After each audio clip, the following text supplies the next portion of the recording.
arkadaşlar, ben Selman. Ben Umut. Bugün size şömine yapımını göstereceğiz. Selman burada yaptı. Şimdi sizin karşınızda tekrar bir tane daha yapacak. Tamam. Önce saati şey yapalım Selman. Tamam. Kim nasıl? Bin. Şimdi şöyle gördüğünüz gibi yaptık. Hem saat de böyle ayarlanıyor arkadaşlar. Bunu da öğrenmiş olduk. Evet Selman, sen yapmaya başla. Biz seni izliyoruz. Tamam. Şu kaç olacaktı? 5. Önce malzemeleri söyleyelim. Tamam. Bir tane tuğla, çakmak taşı, ince cam ve örümcek ağı. Dekorasyon olsun diye yapıyoruz. Yani şey olmasın. Arkadaşlar sizce örümcek ağını nerede kullanmış olabilir? Yukarıdaki dumanları örümcek ağıyla yaptı.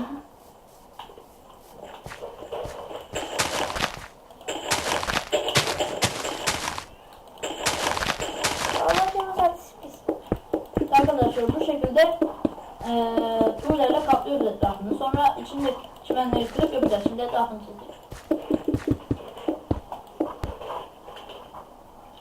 Şimdi buraları da tuğla yapıyoruz.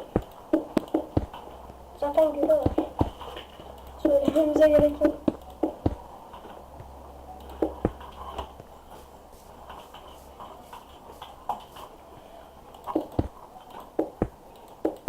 Bu şekilde kaplıyoruz.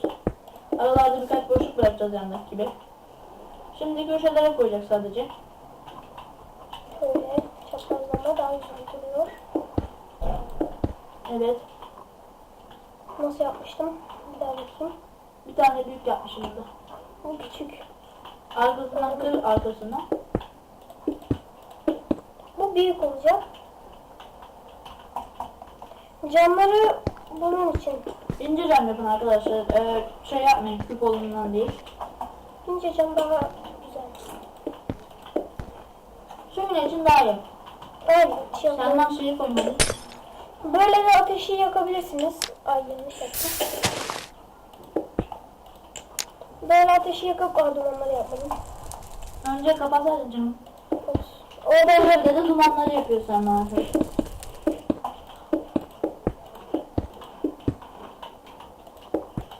İşte Selman fazla uğraşma, böyle duman gidiyor. işte bu kadar arkadaşlar. Camı kapatmadın Selman. Ateş söndü. Rüzgar geliyor, kapat. Oldu. Gördüğünüz gibi arkadaşlar bu şekilde. Kömür. Bekliyorlar. Ay! Ben Umut. Ben Selman. Bugün bu bölümde şömine yapmayı gösterdik. Bizi izlediğiniz için teşekkür ederiz. Bir dahaki bölümde görüşmek üzere. Hoşça kalın.